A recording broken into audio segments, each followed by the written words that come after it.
بالله من الشيطان الرجيم. بسم الله الرحمن الرحيم. السلام عليكم ورحمة الله وبركاته. إن الحمد لله نحمده ونستعينه ونستغفره ونعوذ بالله من شرور أنفسنا ومن سيئات أعمالنا. من يهده الله فلا مضل له ومن يضلل فلا هادي له. أشهد أن لا إله إلا الله وحده لا شريك له وأشهد أن محمدا عبده ورسوله. يا أيها الذين آمنوا اتقوا الله حق تقاته ولا تموتن إلا وأنتم مسلمون. يا أيها الناس اتقوا ربكم الذي خلقكم من نفس واحدة وخلق منها زوجها وبث منهما رجالا كثيرا ونساء واتقوا الله الذي تساءلون به والأرحام إن الله كان عليكم رقيبا. يا أيها الذين آمنوا اتقوا الله وقولوا قولا سديدا يصلح لكم أعمالكم ويغفر لكم ذنوبكم ومن يطع الله ورسوله فقد فاز فوزا عظيما. أما بعد فإن أصدق الحديث كتاب الله وخير الهدي هدي محمد صلى الله عليه وسلم وشر الأمور محدثاتها وكل محدثة بدعة وكل بدعة ضلالة وكل ضلالة في النار. اللهم إنا نسألك علما نافعا. Ya Allah, kami memohon kepada Engkau ilmu yang bermanfaat, rizqan thayyiba dan rezeki yang baik, wa amalan mutaqabbala dan amal yang diterima. Alhamdulillah. Pertama juga kita bersyukur kepada Allah Subhanahu wa taala. Pagi ini masih lagi Allah Taala berikan kita kesempatan untuk kita kembali bertemu bagi meneruskan kuliah kita dalam rangka untuk mengakrabkan diri kita dengan Nabi sallallahu alaihi wasallam dengan mempelajari kitab Tahzibus Sirah An-Nabawiyah min kitab Tahzib al-Asma'i wal Lughat ta'lif al-Imam Abi Zakaria bin Sharaf An-Nawawi Ad-Dimashqi rahimallahu taala, seorang ulama besar dalam mazhab Syafi'i yang lahir pada tahun 676, yang lahir pada tahun 631 dan meninggal pada tahun 676, yang mana kitab ini ditahqiq dan diberi ta'liq oleh Khalid bin Abdul Rahman bin Hamd Asy-Syai' hafizahullahu ta'ala.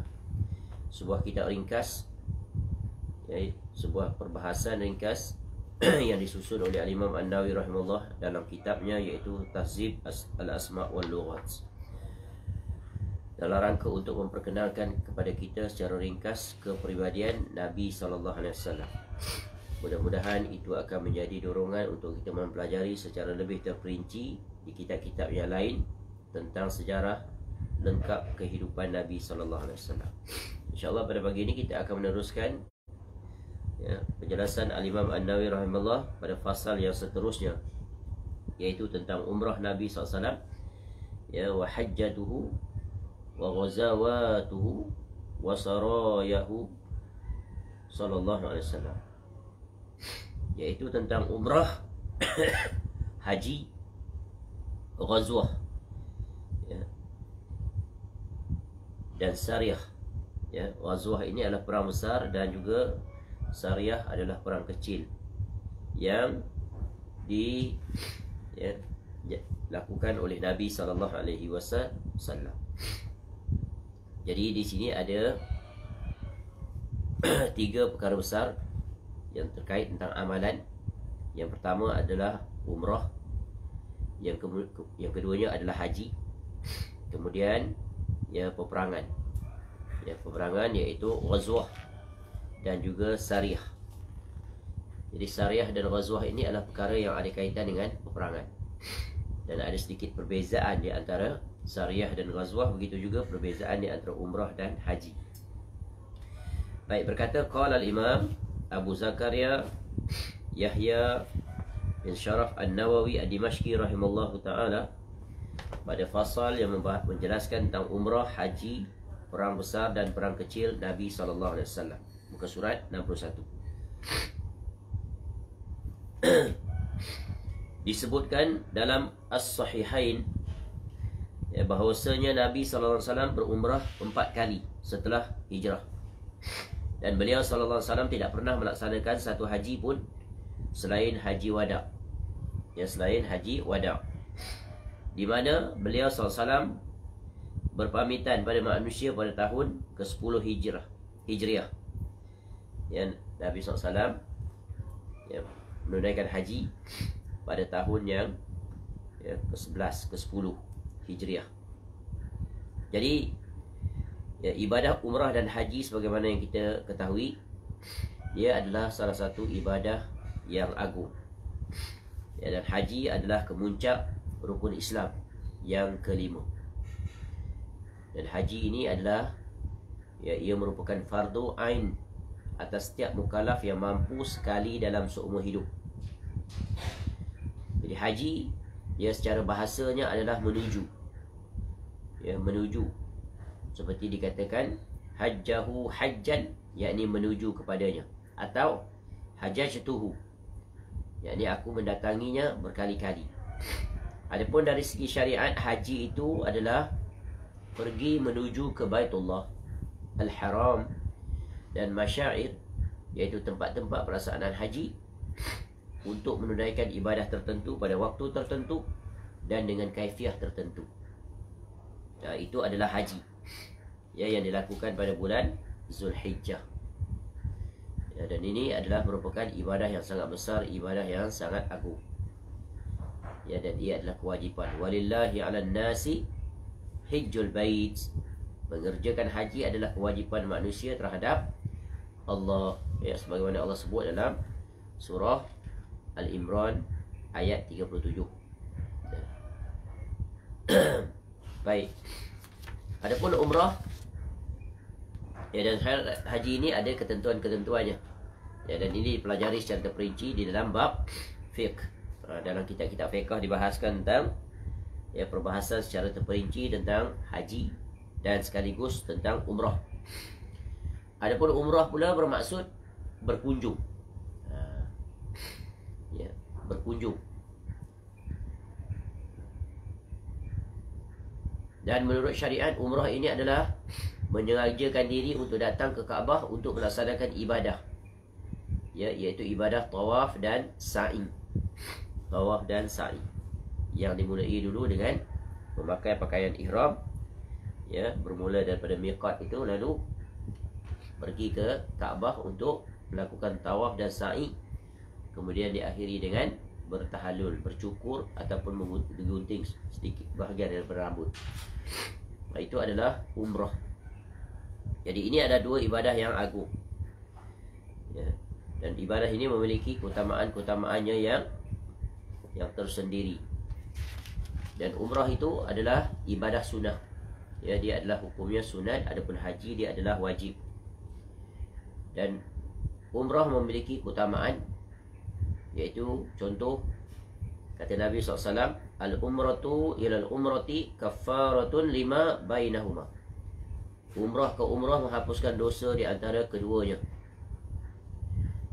Dan juga ya, umrah di antara keistimewaannya adalah ya, yang terbaik dilakukan adalah pada bulan Ramadan, ya, bagi yang berkemampuan.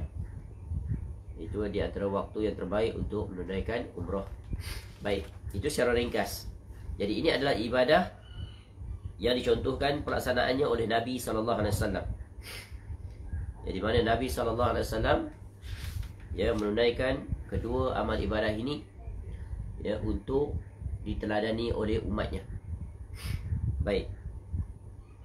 Kemudian jadi haji Nabi SAW sepanjang usia hanya melakukannya sekali sahaja. Ya. Umrah iaitu 4 kali.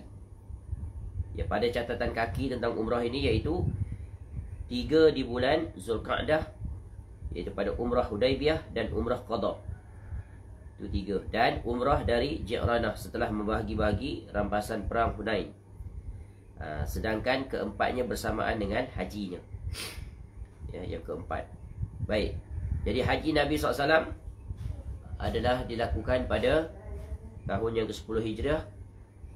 Dan kemudian pada tahun yang ke-11 Nabi SAW wafat pada bulan Rabiul Awal, iaitu 3 bulan sesudah kembali daripada selesai menunaikan haji.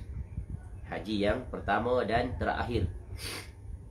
Baik, kemudian beliau sallallahu alaihi wasallam berperang langsung ya sebanyak 25 kali perang. Inilah dipanggil ghazwah, peperangan yang dihadapi langsung oleh Nabi SAW. Nabi SAW ikut serta. Inilah yang masyhur.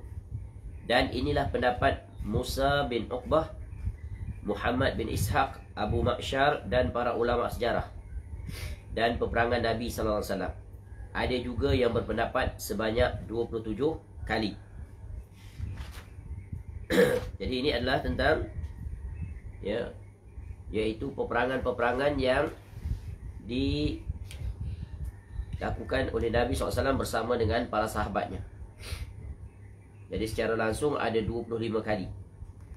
Baik, Abu Abdillah Muhammad bin Sa'd dalam At-Tabaqat menukilkan kesepakatan bahawa Nabi SAW melakukan peperangan langsung sebanyak 27 kali. Sementara peperangan kecil yang beliau lakukan sebanyak 56 kali. Ini syariah. Dan ia menghitungnya satu persatu secara berurutan menurut peristiwanya. Mereka mengatakan Nabi SAW tidak bertempur, iaitu dia bertempur secara berdepan ya, kecuali di 9 peperangan, iaitu peperangan Badar. Ini peperangan-peperangan yang sangat terkenal yang kita ketahui ya, yang pertama kali peperangan iaitu peperangan Badar pada tahun 2 Hijrah pada bulan Ramadan. Kemudian peperangan Uhud ya, peperangan Khandaq ataupun peperangan Ahzab. Kemudian peperangan Bani Quraizah, peperangan Bani Mustalik, peperangan Khaybar, Fathul Makkah, peperangan Hunain dan peperangan Taif. Ada lagi peperangan lain ya, peperangan Mu'tah yang Nabi SAW tak ikut dan sebagainya. Ini berdasarkan perkataan kalangan yang mengatakan bahawa Makkah ditaklukkan dengan kekuatan ya, Fathul Makkah.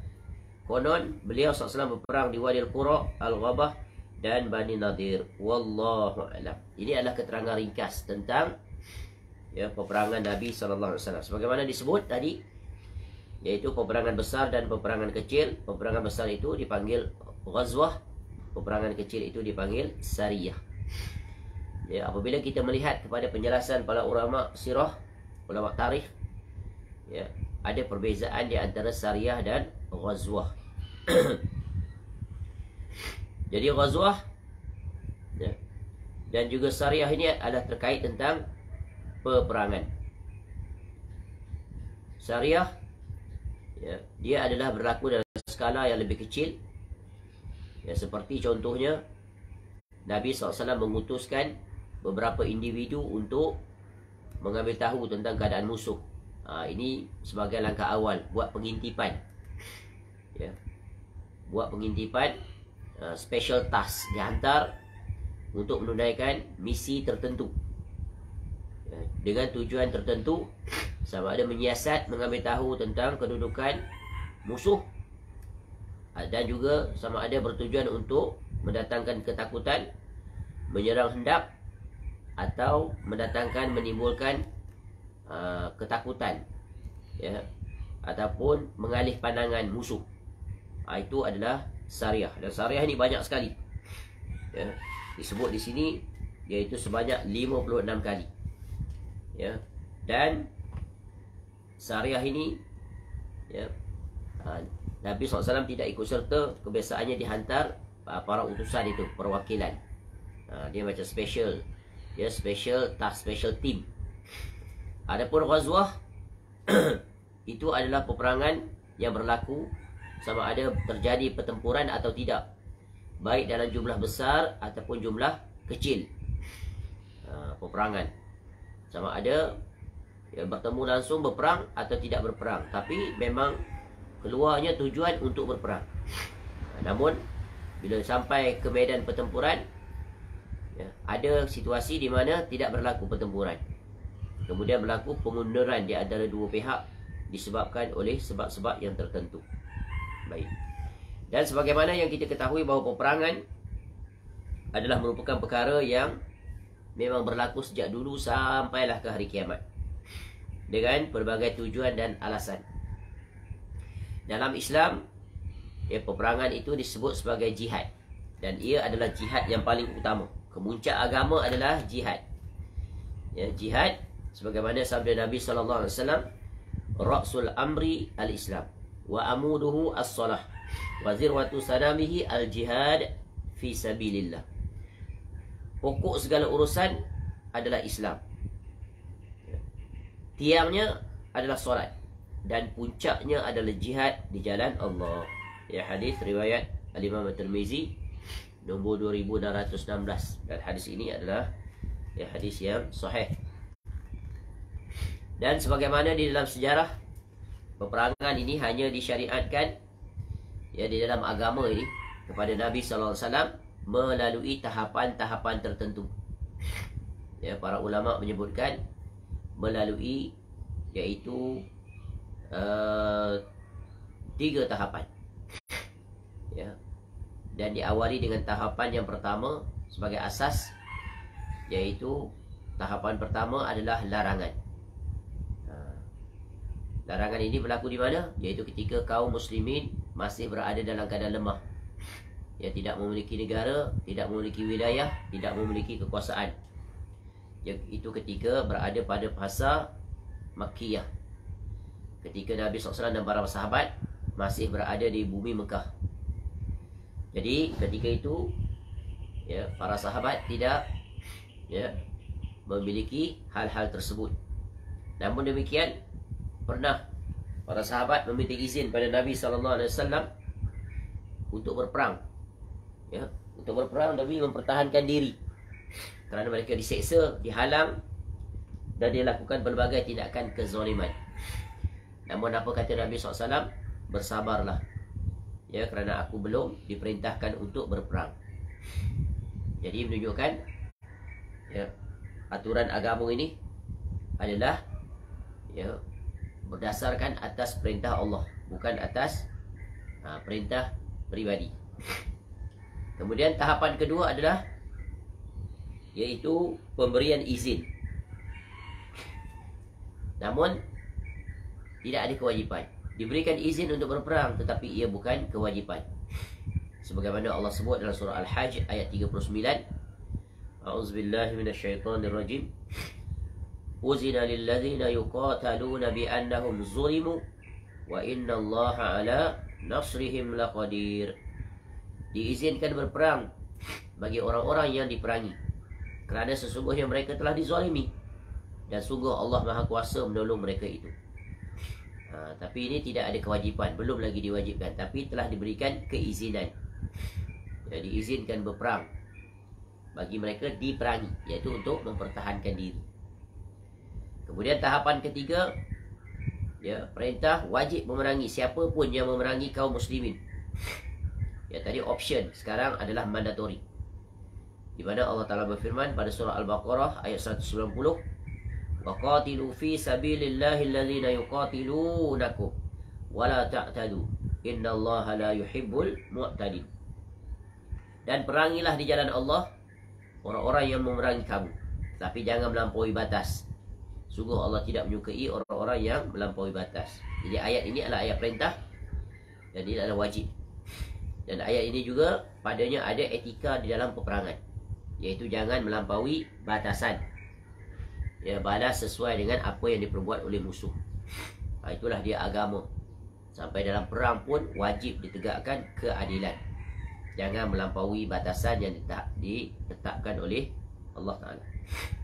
Kemudian tahapan yang terakhir, tahapan yang keempat, iaitu kewajipan bagi kaum muslimin untuk memerangi orang-orang kafir secara umum.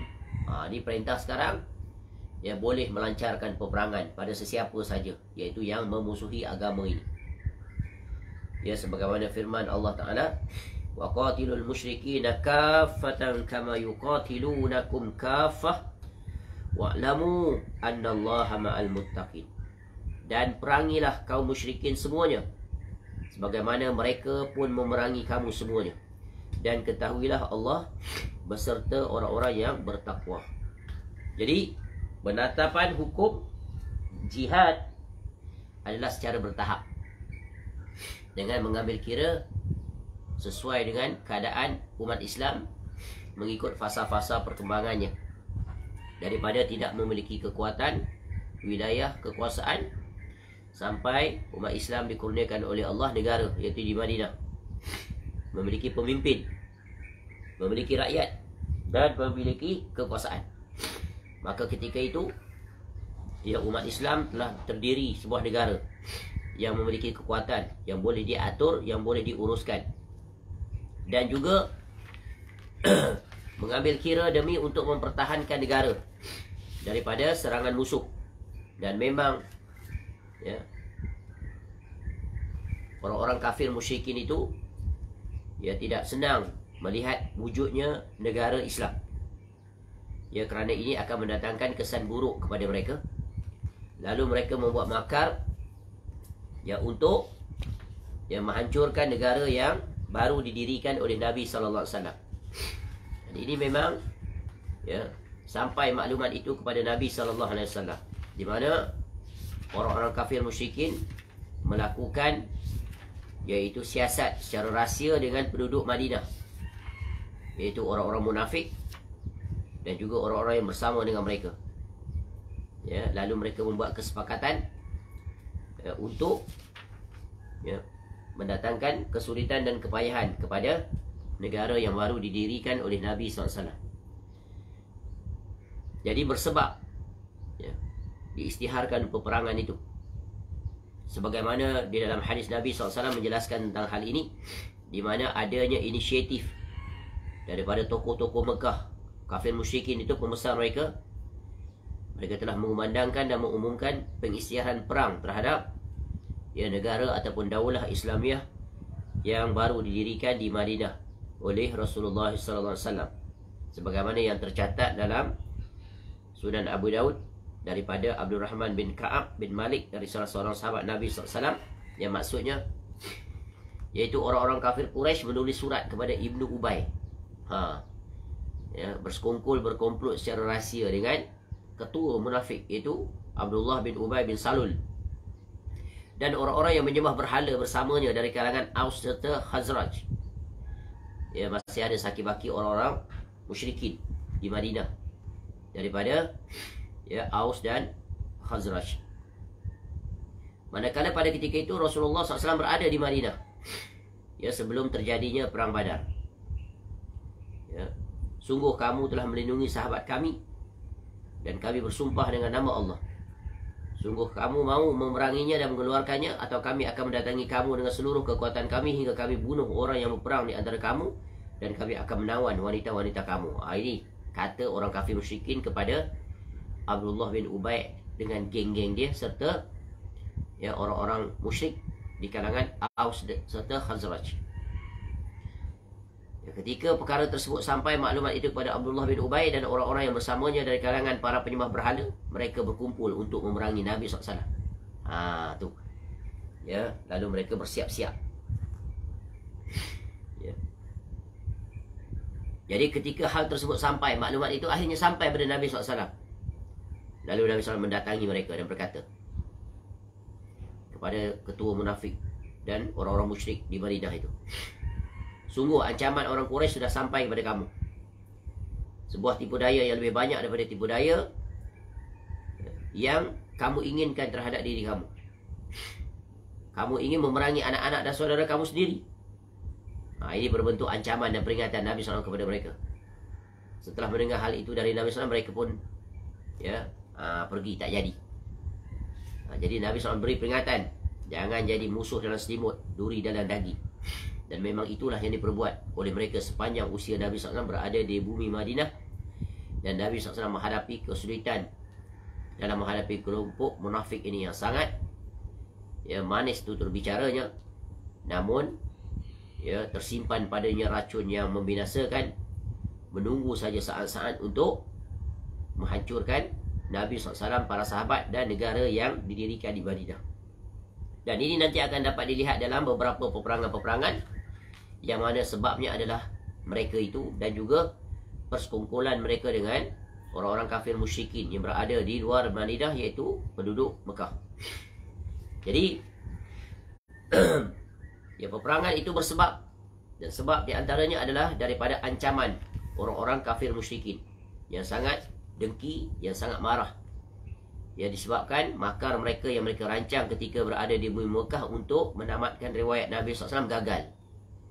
Dan sekarang Nabi SAW telah memiliki pelindung dan memiliki negara. Itu lebih mendatangkan kemarahan kepada mereka. Dan mereka sangat khawatir jika dibiarkan nanti diri mereka sendiri dan negara mereka di Mekah itu akan terancam dan khawatir akan dikuasai oleh Nabi SAW dan para sahabat. Dan itulah yang nanti akan berlaku pada Fathul Makkah. Baik, ini adalah di antara latar belakangnya. Dan ada lagi latar belakang lain yang menyebabkan kaum muslimin bersiap sedia untuk melancarkan serangan terhadap orang-orang kafir musyrikin di bumi Mekah. Namun sebelum itu mereka dululah yang datang menyerang, yang dimulai daripada peperangan Badar, peperangan Uhud, dan berbagai lagi peperangan-peperangan yang sangat masyhur yang dipaparkan di dalam kitab-kitab sirah. Baik.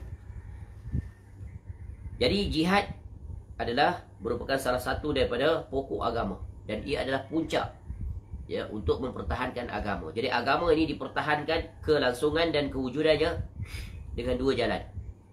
Jalan yang paling utama adalah dipertahankan agama ini disebarluaskan dengan dakwah, dengan lisan, dengan tulisan. Sebagaimana yang dilakukan oleh Nabi SAW, berdakwah secara lisan dan juga tulisan, dengan yang memerintahkan para sekretari Nabi SAW, penulis Nabi SAW untuk menulis surat-surat. Kemudian dibawa oleh utusan Nabi SAW bertemu dengan pembesar-pembesar dunia yang telah kita jelaskan sebelum ini. Kemudian kemuncaknya adalah yaitu menerusi pedang, jihad. Jihad. Dan jihad ini memiliki tujuan yang tak sama dengan peperangan yang dilakukan oleh orang-orang kafir. Adapun tujuan jihad di jalan Allah yang memiliki beberapa tujuan. Yang pertamanya adalah untuk menjaga kemurnian akidah, agar Allah Ta'ala sahajalah yang disembah di bumi ini. Sebagaimana Allah sebut dalam surah Al-Anfal, surah yang ke-8, ayat 39 hingga 40. Wa qatiluhum hatta la takuna fitnah wa yakuna ad-dinu kulluhu lillah. Fa in intahaw fa inna Allaha bima ya'maluna basir. Wa in tawallaw fa'lamu anna Allaha maulakum. Ni'mal maula wa ni'man nasir. Dan perangilah mereka itu sampai tidak ada lagi fitnah. Dan agama hanya bagi Allah semata. Jika mereka berhenti dari kekafiran, maka sesungguhnya Allah Maha melihat apa yang mereka kerjakan. Dan jika mereka berpaling, maka ketahuilah bahawa sesungguhnya Allah melindungi. Dia adalah sebaik-baik pelindung dan sebaik-baik penolong. Jadi fitnah yang terbesar yang merosakkan dunia ini adalah kekafiran, kesyirikan. Kerana ia adalah perkara yang tak diizinkan sekali-kali oleh Allah Subhanahu wa Ta'ala. Maka dia wajib dihilangkan. Wajib dimusnahkan. Kerana jika dia biarkan berleluasa, maka manusia akan terjatuh kepadanya dan akan melalaikan kewajipan mereka kepada Allah, iaitu mentauhidkan Allah Ta'ala. Jadi dengan pedang, dengan jihad, untuk menjaga perkara yang satu ini. Yang kedua, tujuan jihad di jalan Allah adalah untuk menjaga syiar-syiar Islam dan ibadahnya. Nak jaga syiar Islam ni dan ibadah. Syiar-syiar Islam seperti apa? Iaitu azan, solat dan amal ibadah yang Allah wajibkan kepada kita. Sebagaimana Allah sebut dalam surah Al-Hajj ayat 38 hingga 41. Innallaha yudafi'u 'anil ladzina amanu. Innallaha la yuhibbu kulla khawanin kafur. Sesungguhnya Allah membela. Yudafi', mempertahankan, membela. Iaitu siapa? Orang-orang yang beriman. Sungguh Allah tidak menyukai setiap orang yang berkhianat dan kufur. Uzina lilladzina yuqataluna bi annahum zulimu wa innallaha ala nasrihim laqadir. Diizinkan berperang bagi orang yang diperangi kerana sesungguhnya mereka dizolimi. Diizinkan perang. Sebab apa dizolimi? Maka hendaknya mempertahankan diri, kena lawan. Tak boleh berserah begitu saja. Alladzina ukhriju min diyarihim bighairi haqq illa an yaqulu rabbuna Allah walaula daf'ullahi an-nasa ba'dahum bi ba'din lahuddimat sawami'u wa biya'un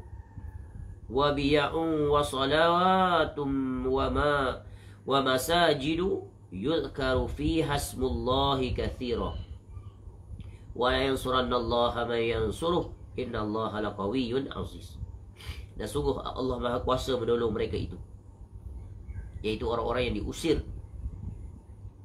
ukhriju, ya, orang yang diusir dari kampung halamannya tanpa alasan yang benar, hanya kerana mereka berkata Tuhan kami ialah Allah.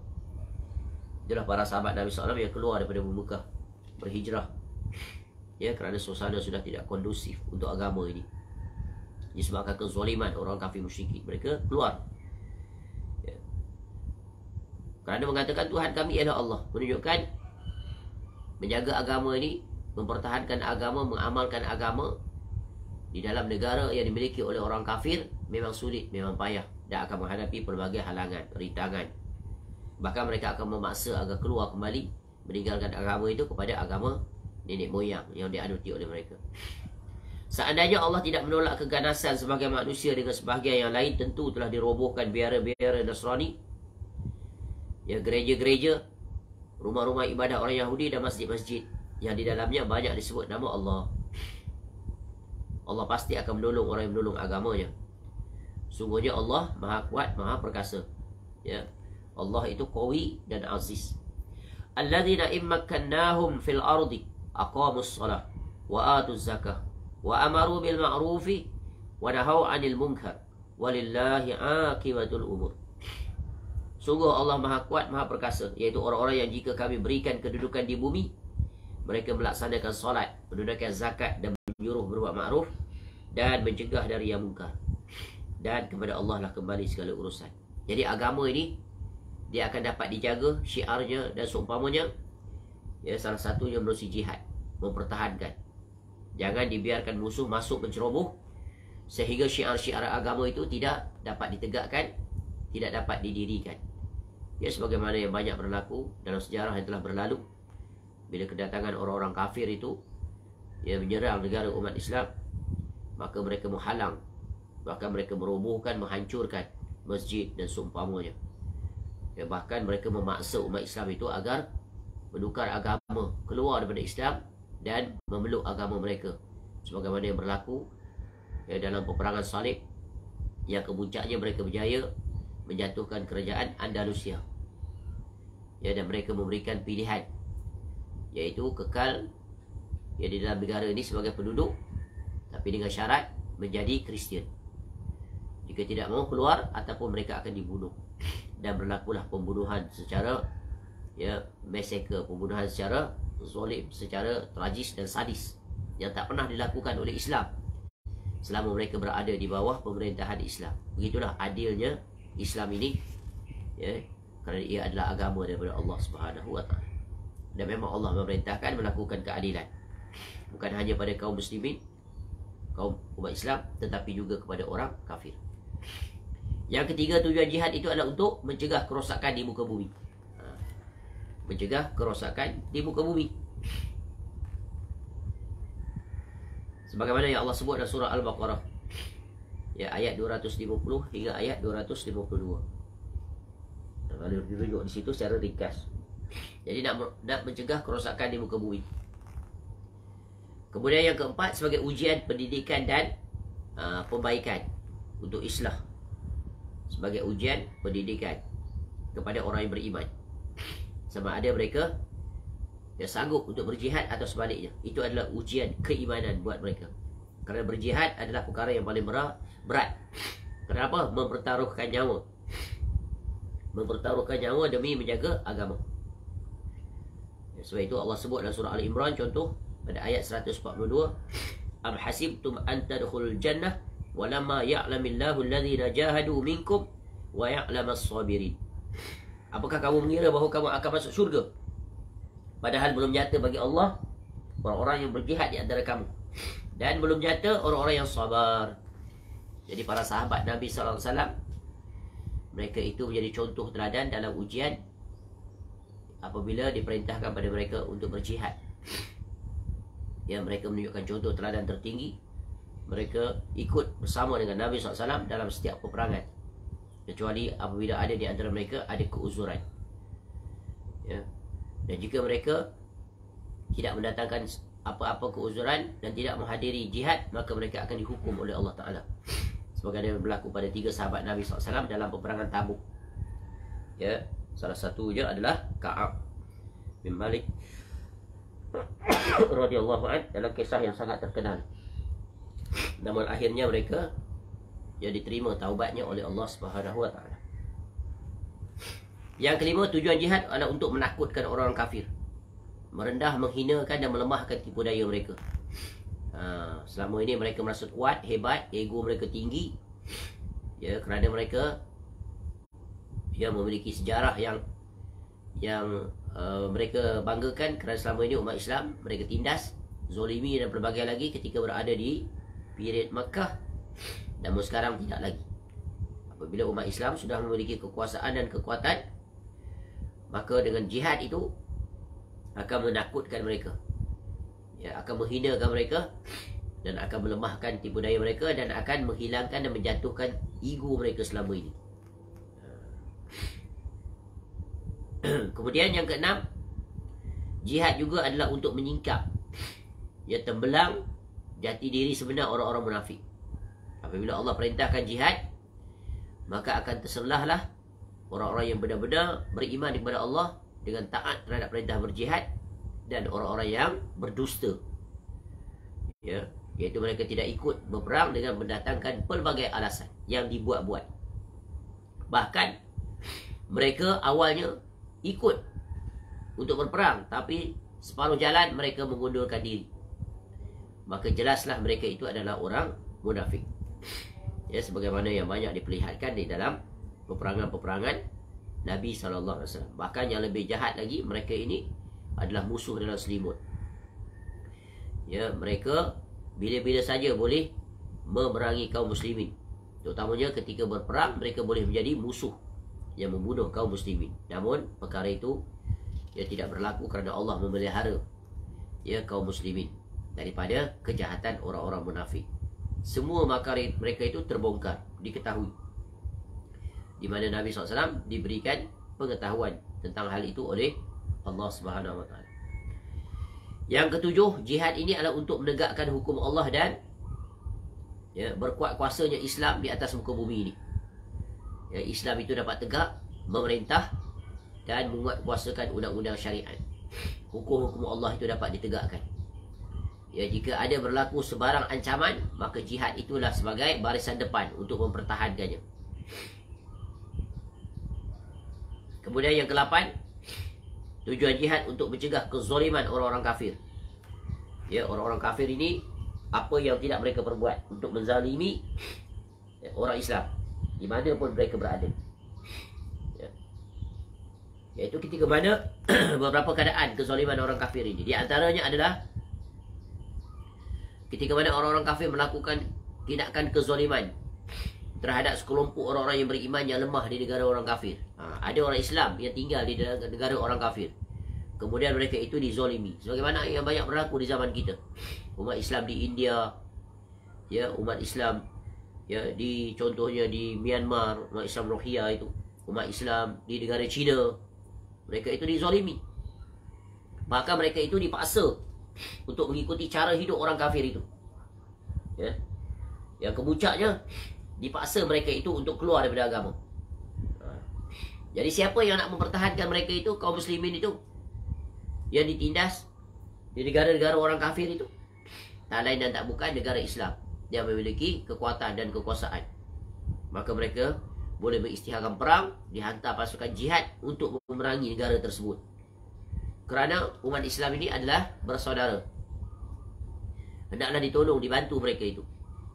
Namun kenyataan yang kita lihat pada hari ini amat menyedihkan, amat mengecewakan. Kenapa? Umat Islam tidak bersikap seperti itu. Ya, mereka lemah.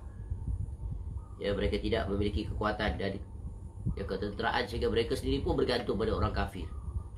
Ya, bagaimana untuk mereka yang membantu umat Islam yang ditindas di pelbagai negara dunia, terutamanya umat-umat Islam yang berada di negara orang kafir yang benci pada agama ini. Itu kondisi yang pertama. Jihad itu untuk menyelamatkan ya umat Islam yang ditindas di negara-negara orang kafir.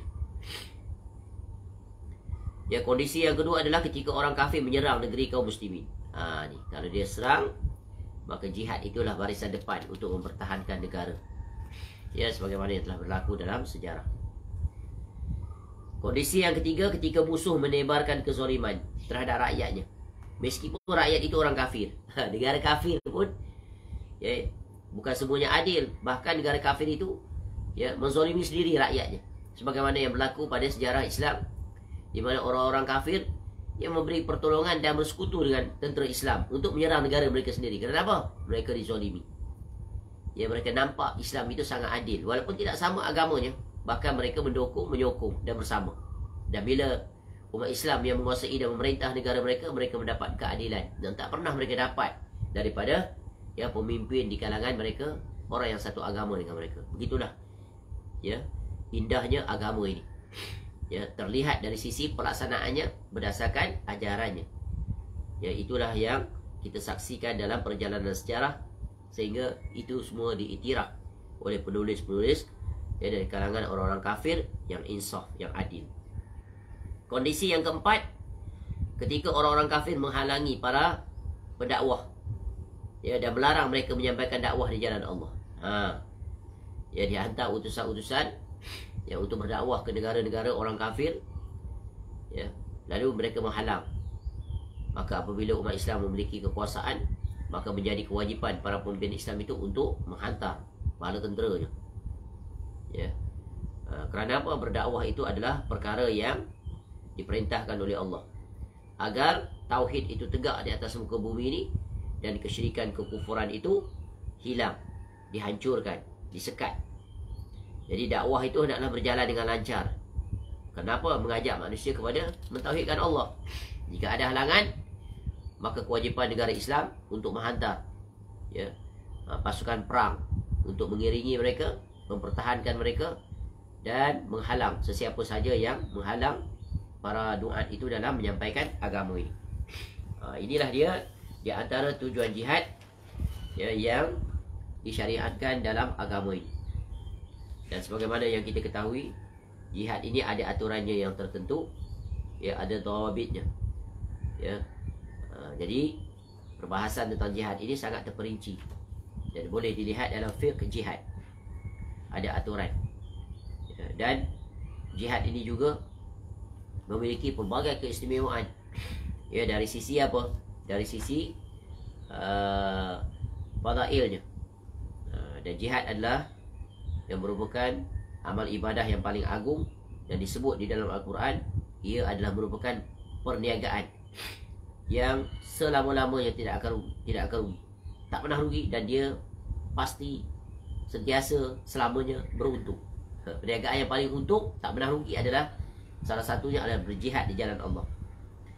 Sebagaimana yang disebut oleh Allah Ta'ala dalam surah As-Saff ayat 10 hingga 13. Ya ayyuhalladzina amanu hal adullukum ala tijaratin tunjikum min azabin alim tu'minuna billahi wa rasulihi wa tujahiduna fi sabilillahi bi amwalikum wa anfusikum dzalikum khairul lakum in kuntum ta'lamun yaghfir lakum dzunubakum wa yudkhilkum jannatin tajri min tahtiha al-anhar wa masakin thayyibatan fi jannati 'adn dzalikal fawzul 'azim wa ukhra tuhibbunaha nasrun minallahi wa fathun qarib wa basyiril mu'minin. Wahai orang beriman, mahukah kamu aku tunjukkan satu perniagaan, satu perdagangan yang dapat menyelamatkan kamu dari azab yang pedih, yaitu kamu beriman kepada Allah dan Rasulnya dan berjihad di jalan Allah dengan harta dan jiwamu. Itulah yang lebih baik bagi kamu jika kamu mengetahui. Nescaya Allah mengampuni dosa-dosa kamu dan memasukkan kamu ke dalam syurga yang mengalir di bawahnya sungai-sungai, dan ke tempat-tempat tinggal yang baik di dalam syurga Aden. Itulah dia kemenangan yang agung. Dan ada lagi kurnia yang lain yang kamu sukai, iaitu pertolongan dari Allah dan kemenangan yang dekat waktunya. Dan sampaikanlah berita gembira kepada orang-orang mukmin, ya, iaitu gembira dengan syurga, dengan janji, dan Allah Maha menepati janjinya. Dan ini di antara keutamaan, dan banyak lagi keutamaan-keutamaan yang Allah berikan kepada orang-orang yang berjuang, ya, berjihad. Apatah lagi apabila mereka meraih mati syahid, ya, maka mereka dikurniakan oleh Allah iaitu keistimewaan. Keistimewaan apa? Iaitu mati syahid dengan beberapa keistimewaan yang tidak dimiliki oleh selain daripada mereka itu. Dan sebab itulah daripada perkara ini hendaklah setiap muslim, ya, setiap mukmin hendaklah memiliki niat untuk mati syahid, ya, berniat untuk mati syahid. Kenapa? Besarnya keutamaan tentang orang-orang yang berjihad, ya, apatah lagi mereka menemui kesyahidan, ya, dalam mempertahankan agama, ya, mempertahankan akidah mereka itu, ya. Jadi ini di antara, dan jihad itu bukan, ya, berbentuk tindakan kezaliman, bukan. Jihad itu memiliki ketentuan demi tertegaknya keadilan di atas muka bumi, ya, demi mempertahankan agama, mempertahankan negara, mempertahankan keadilan. Dan tentunya jihad itu adalah untuk menyebarluaskan dakwah. Sebab itu ada etika dan aturan yang telah ditetapkan dalam syariat ini. Jadi jihad adalah kemuliaan, ya, jihad bukan ekstremis, jihad bukan kezaliman, ya, sebagaimana yang dituduh oleh musuh-musuh Islam, sehingga ada di kalangan umat Islam pun takut dengan sebutan jihad, seolah-olah jihad itu konotasinya sama dengan terorisme. Padahal terorisme itu adalah berada di kutub yang sangat bertentangan. Dan terkadang terorisme itu adalah istilah yang dimunculkan oleh orang-orang kafir barat untuk mendatangkan imej negatif ataupun tuduhan buruk dan jahat terhadap Islam dan juga terhadap jihad, sehingga kemuncaknya agar jihad itu tidak disebut lagi, tidak dibicarakan lagi, ya, tidak dibacakan lagi ayat-ayat yang terkait dengan jihad, kerana mereka cuba nak mengaitkan dengan bom bunuh diri, terorisme dan sebagainya. Padahal Islam melepas diri daripada apa yang mereka perbuat, ya, walaupun mereka mengatasnamakan agama, tapi itu adalah penyimpangan, ya, dan agama tak mengizinkan sama sekali perbuatan-perbuatan tersebut, kerana dalam jihad itu ada kaedah, aturan dan syarat-syarat, ya, yang wajib dipatuhi. Ini di antara perbahasan, ya, secara ringkas tentang jihad dalam agama ini. Jadi jihad ini adalah syariat yang tak akan terhapus sampai hari kiamat. Baik, itu adalah beberapa penjelasan ringkas tentang jihad ataupun, ya, yang disebut sebagai perang besar dan perang kecilnya.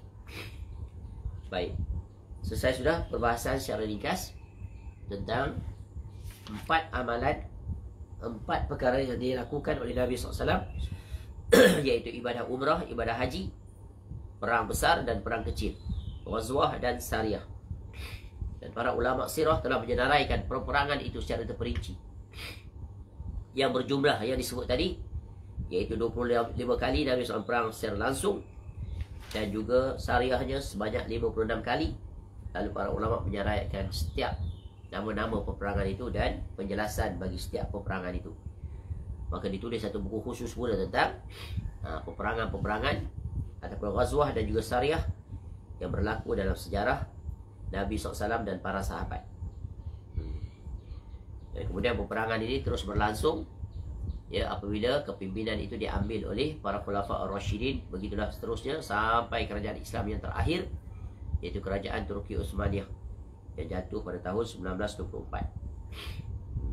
Kemudian roda kepimpinan dunia ini mula berpindah pada orang-orang kafir sampai hari ini, ya, dan akan sampai masanya umat Islam akan kembali diberikan roda kepimpinan itu untuk kembali menguasai dunia. Masanya, wallahu a'lam. Baik, selesai di sini. Selepas ini Al-Imam An-Nawawi rahimahullah berpindah kepada bab yang terkait tentang, yaitu faslun fi akhlaqihi sallallahu alaihi wasallam, yaitu tentang akhlak Nabi SAW. Dan bab ini, ya, dijelaskan secara panjang juga perbahasannya, iaitu sampai pada muka surat, daripada muka surat 63 sampai muka surat 72. Wallahu a'lam. Semoga bermanfaat. Subhanakallahumma wa bihamdika asyhadu an la ilaha illa anta astaghfiruka wa atubu ilaik. Wa sallallahu ala nabiyyina Muhammad wa ala alihi wa sahbihi wasallam. Wa akhiru da'wana alhamdulillahi rabbil alamin. Assalamualaikum warahmatullahi wabarakatuh.